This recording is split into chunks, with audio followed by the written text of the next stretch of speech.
Good day, YouTube. Bringing you a review of the Revell Star Wars Tite Interceptor, and this is the Snap-Tite plastic kit. And of course, I've already assembled this. I just finished this up the other day, and I did some nice detailing on it. You did a nice job of the washing and doing some extra detailing. I actually did paint this.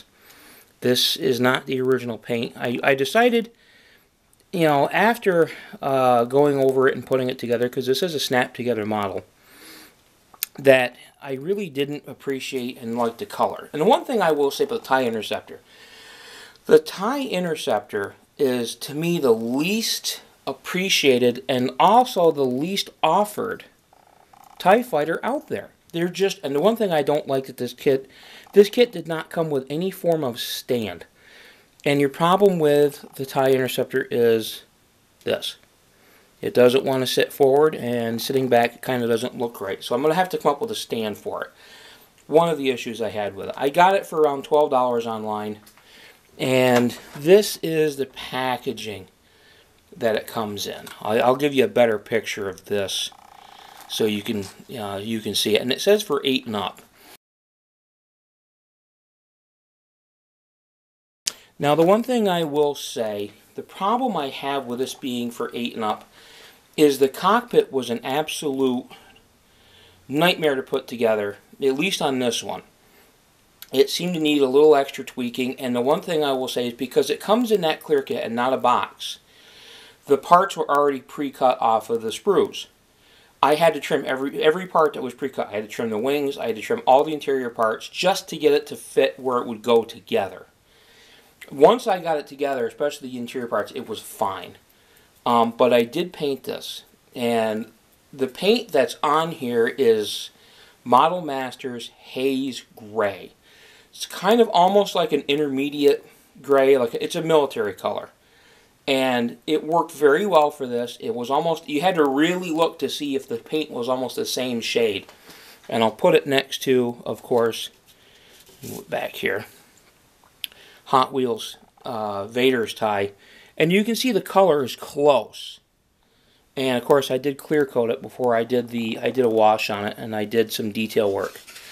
But it's not a bad kit for what it is. And again, the problem is with the Tite Interceptor, there isn't a lot there. But this has some pretty good detail. I'm going to take some photos of this afterwards to show you some of the detail that I can't really get to here. But as far as putting it together, once the parts are trimmed up, they actually work. They go together fairly well. There was no gluing required on any of this. But it did have a couple of its issues, and that's, again, mostly the interior. The rest, the wings, perfect. And it's a nice display piece if you don't have a lot of room. And I got this for $12. That included the shipping on eBay, and that's about what I've seen them go for. Which, compared to, say, some of the other collectibles out there, that's not bad. And again, the only thing I really don't like is they couldn't have bothered to have fit some sort of stand in this. Just, I mean, nothing spectacular. Just something to keep it from sitting on its nose like this. Other than that, it's a great kit. It's better to me than some of the older original, which of course it would be with the newer castings, some of the older original Tite Interceptors, the old MPC models that we grew up with back in the 80s. But if you wanted to get this for a kid, absolutely. Especially, it's easy as long as you help them, and you help them work through the interior parts. The rest is fairly easy. You don't have to paint this. A kid's probably never going to notice the difference in some of the. But as for me, having built models over the years, I wanted a little more detail. But, and I'll give you a quick rundown on the measurements.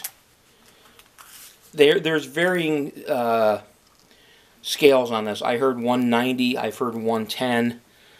I have not actually officially scaled this out. So it's 4 inches, just exactly about 4 inches long. And just a hair over 3 inches wide. And the height, as best as I can get it, is just under 3 inches. So again, it's not bad to sit on the shelf. For 12 bucks, if you can find them for that, I would grab it for that price. So, with that, again, this is another quick review. And this is the Tite Interceptor from Revell. It's the Snap Tite model. And again, I'll get a little more up-to-date and more detailed photos for you when I post a video. Have a good day.